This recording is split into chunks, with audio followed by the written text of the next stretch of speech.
Olá, sejam bem-vindos. Eu sou Vivian Rodrigues e este é o Panorama Entrevista, uma realização da Secretaria de Comunicação Social do Conselho Nacional do Ministério Público. Dados do Fórum Brasileiro de Segurança Pública mostram que em 2023, 1.467 mulheres foram vítimas de feminicídio no Brasil, um recorde desde a criação da Lei do Feminicídio. Aperfeiçoar a qualidade da atuação do Ministério Público no combate à violência contra as mulheres é uma prioridade da Corregedoria Nacional do Ministério Público. Para falar sobre algumas das ações institucionais mais recentes, convidamos o Corregedor Nacional do MP, Dr. Ângelo Fabiano Farias da Costa. Seja muito bem-vindo, Dr. Ângelo. Agradeço sua presença e a disponibilidade para falar sobre um assunto tão importante para a nossa sociedade. Olá, Vivi. Para mim é um prazer poder participar do Panorama Entrevista do Conselho Nacional e poder explicar aos nossos espectadores um pouco da nossa função aqui nesses temas que serão debatidos hoje nesse programa. Perfeito, doutor.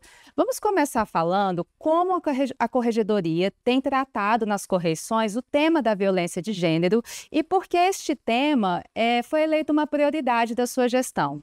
Nós estamos fazendo as correições ordinárias nos Ministérios Públicos Estaduais.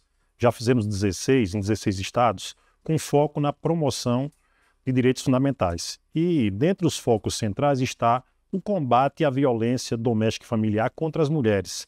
Então, nosso objetivo central é buscar, por meio dessas correições, aperfeiçoar a atuação do Ministério Público Brasileiro nessa seara, para que promotores e promotoras de justiça possam atuar de forma mais combativa, efetiva, visando a redução, especialmente, dos índices de feminicídio no país. O Brasil é um dos países, é o quinto país que mais mata mulheres no mundo. Como você mesmo falou, foram 1.467 em 2023 e esse número tem se mantido nesse patamar, às vezes aumentado, e nós estamos visitando os ministérios públicos, mas não apenas os ministérios públicos, temos feito reuniões com governadores, pedindo o incremento dos governadores e das governadoras para políticas públicas não tão somente de segurança pública, mas de assistência social, de educação, de saúde e de foco também na figura dos agressores, para que nós possamos conscientizar a população brasileira com relação ao papel do Estado brasileiro e da própria população no combate à violência contra as mulheres. Certo, doutor. E a Corregedoria, ano passado, ela lançou uma campanha, de combate ao feminicídio. Dentro dessa campanha, também lançou um selo de respeito e inclusão. Queria que o senhor falasse um pouco sobre essas iniciativas, o que elas representam. Esse selo da Corregedoria Nacional, ele visa justamente premiar, digamos assim, as unidades que buscarem adotar medidas concretas para o aperfeiçoamento da atuação do Ministério Público no que tange à violência doméstica. Então, estão sendo ali verificadas três requisitos. Um deles é a qualificação, a capacitação de membros e membras do Ministério Público, ou seja, a nossa ideia é capacitar 70%, pelo menos, dos promotores e promotoras de cada unidade do Ministério Público, são 30 no Brasil todo, para que eles possam saber como adotar as principais providências no que tange à proteção das mulheres. Nós temos uma lei, que é a principal lei, que é a Lei Maria da Penha. E alguns promotores acabam atuando em substituição em audiências de custódia ou numa substituição de uma promotoria de violência doméstica ou atuam em segundo grau como procuradores de justiça. E é fundamental que eles tenham a exata noção dos instrumentos trazidos nessa lei para que possam dar uma maior proteção e acolhimento à vítima de violência doméstica. E com isso a gente conseguir reduzir esses índices de feminicídios. O outro pilar desse selo Respeito e Inclusão no combate ao feminicídio são campanhas de conscientização. Então, muitas vezes as mulheres ainda não têm noção do que é a Lei Maria da Penha e quais são os tipos de violência que podem ser praticadas contra ela. Além da violência física, a violência sexual, existe a violência patrimonial, a violência psicológica, as medidas protetivas que podem ser previstas em favor da mulher, contra o agressor, para que se respalde a proteção. E a ideia é conscientizar as mulheres e a população, os homens também, com relação ao que é a lei e aos instrumentos que ela tem, para que isso possa repercutir numa diminuição de feminicídio. O que é natural nesse processo é que, com o aumento da conscientização das pessoas em nível nacional, as denúncias de violência doméstica acabem por aumentar. Isso é um movimento normal. O que nós queremos aqui é diminuir os índices de feminicídio. E claro que nas situações em que há, de fato, uma violência doméstica, a mulher procure o sistema de justiça, uma delegacia da Polícia Civil, o Ministério Público, o próprio Poder Judiciário, para que tenha ali uma medida protetiva de urgência aplicada em seu favor. O feminicídio são muito raras as ocasiões em que o feminicídio já começa com um feminicídio. Ele começa com uma agressão verbal, uma agressão psicológica, com um constrangimento, parte para uma agressão física, para algo que vai escalando e chega ao feminicídio, que é quando se tira o direito à vítima. Então há muitas situações que a gente, conscientizando, até com chamados grupos reflexivos em face de agressores, isso está previsto na Lei Maria da Penha, nós conseguimos mostrar aos homens que agridem mulheres que aquilo ali não pode ser feito e com isso nós conseguimos evitar o feminicídio, que é a violência mais mortal, que de fato é quando há a morte da mulher. Certo. E além das correições e da campanha, a Corregedoria também tem publicado algumas normas. Queria falar um pouco da recomendação que foi publicada a respeito de fortalecer medidas de atuação do MP sobre a perspectiva de gênero. Quais são os aspectos relevantes dessa recomendação especificamente? Nós lançamos essa recomendação no dia 7 de março, por ocasião do Dia Internacional da Mulher. Então, a nossa ideia, por meio dessa recomendação, ela traz uma espécie de fluxo de observância para promotores e promotoras das mais diversas áreas, não apenas da violência doméstica, para o que eles precisam ter em mente quando vão atuar como membros do Ministério Público. Então, ali tem muitas situações que, por exemplo, direito de família, várias promotorias de família, há muitas situações de violência doméstica que não apenas os promotores e promotoras de violência doméstica têm um contato. Aquele promotor que lida com um processo de divórcio, litigioso, enfim, ele vislumbra, verifica uma situação de violência e ele pode, a partir dali, ver como atuar e até se reportar a um colega que atua na violência doméstica, evitando o mal maior à mulher. Da mesma forma, saúde, para que haja um encaminhamento da mulher que é vítima de violência doméstica para políticas de saúde.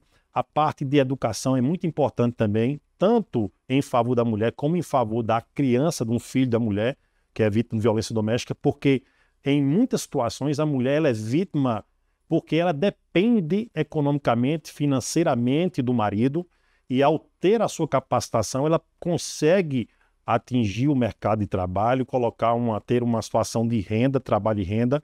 Nós temos orientado os membros para que procurem essas opções de colocar as mulheres no mercado de trabalho, e além da situação da creche, para que essas mulheres tenham, como tem na Lei Maria da Penha, prioridade para colocar os seus filhos nas escolas, nas creches, sobretudo aquelas crianças que estão na primeira infância, de 0 a 3 anos, creche pré-escolas, porque ao deixar a criança no estabelecimento educacional, ela tem condições de sair de casa e buscar uma qualificação, buscar um trabalho para ter renda e se sustentar e ter a sua vida própria sem submeter a qualquer nível de violência. E ela tem condições de se manter. Vários e vários instrumentos que a gente tem para que essa mulher seja de fato resguardada, respaldada. Por isso que nós estamos na recomendação trazendo essa questão da atuação transversal dos membros e, além disso, buscando estruturar estruturas de aperfeiçoamento do atendimento dessas vítimas.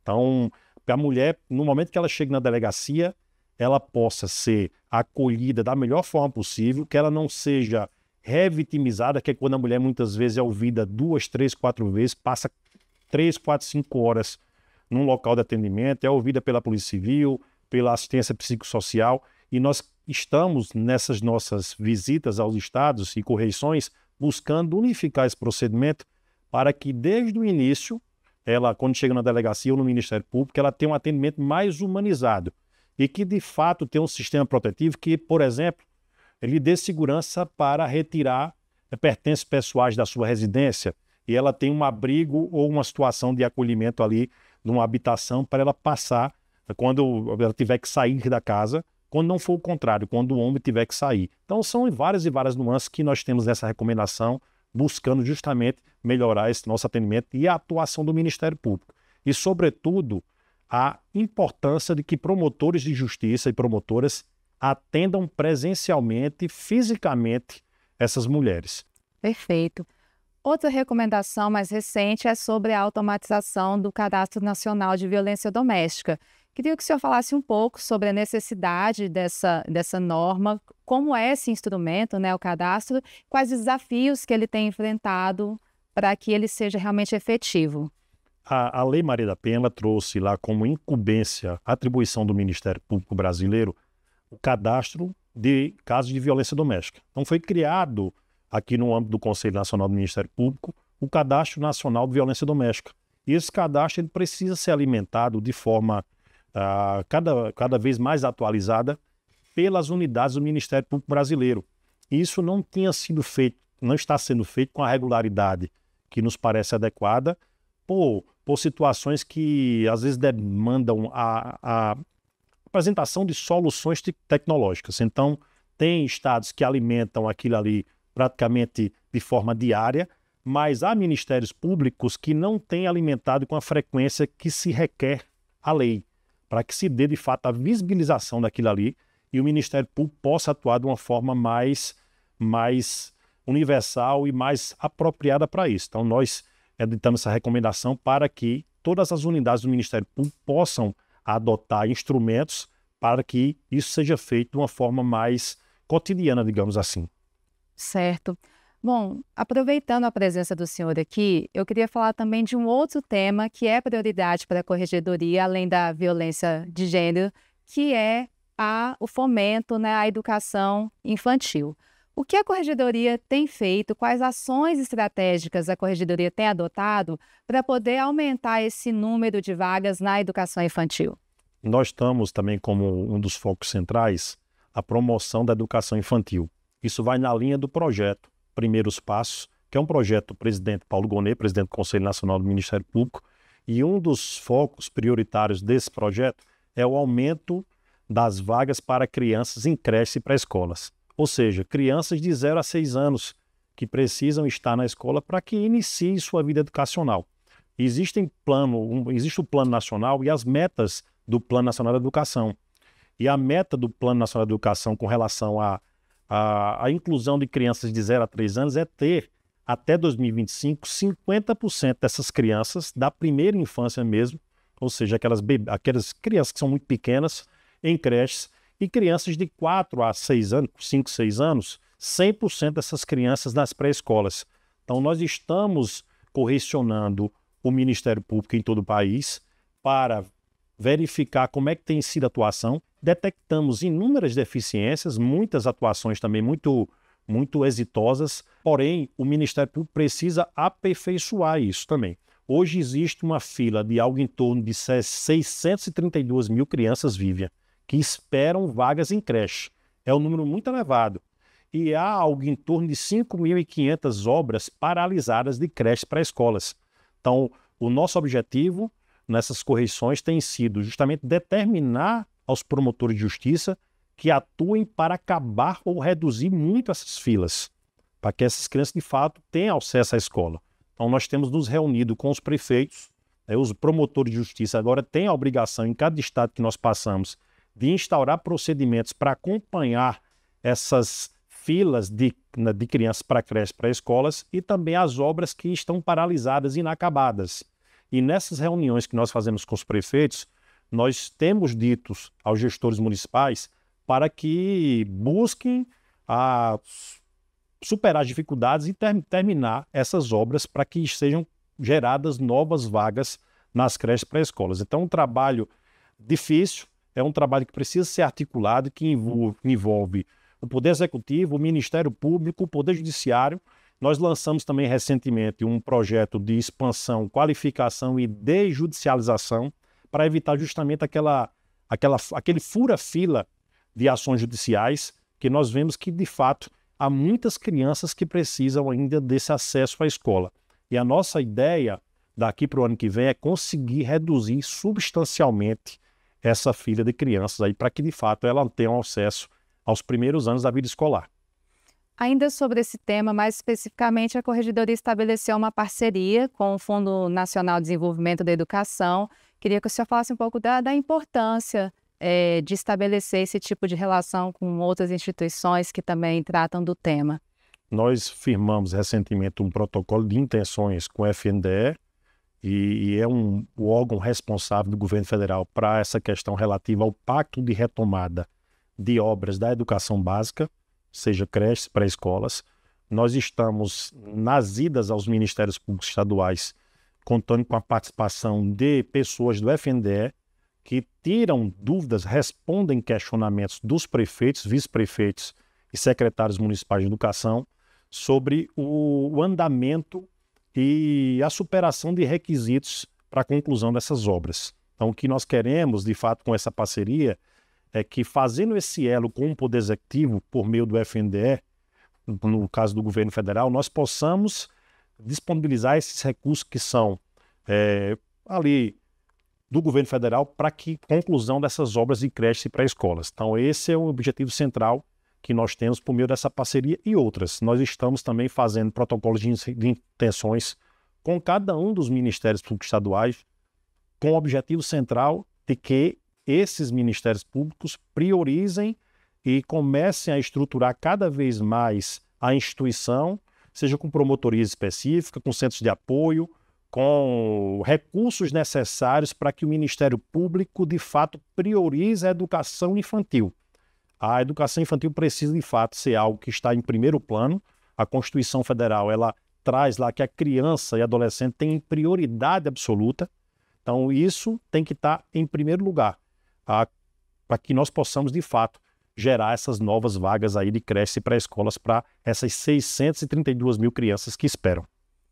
Doutor, queria deixar o espaço aberto para suas considerações finais. Se o senhor quiser acrescentar alguma informação, ou mesmo falar aí de ações futuras da Corregedoria, o senhor fica à vontade. Eu quero agradecer aqui a oportunidade de participar, Viva, desse programa. É muito importante para nós, para que nós possamos passar um pouco do nosso trabalho. É um trabalho de orientação também, não é mais um trabalho de corregedoria, de verificação só de prazos, de andamento de processos e procedimentos, mas hoje nós queremos mudar a cultura, a mentalidade do Ministério Público, para que a atuação do Ministério Público, dos promotores, em cada um dos mais de 5.500 municípios brasileiros, seja uma atuação qualificada, que atenda a população, que busque justamente superar problemas que existem de saúde, de habitação, de educação, de segurança pública, para que um promotor seja parceiro. Então, esse é o Ministério Público que queremos. Muito obrigado.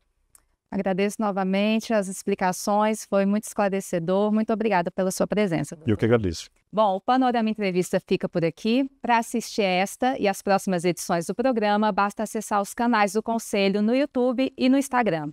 A gente se encontra no próximo programa. Muito obrigada, te espero e até lá.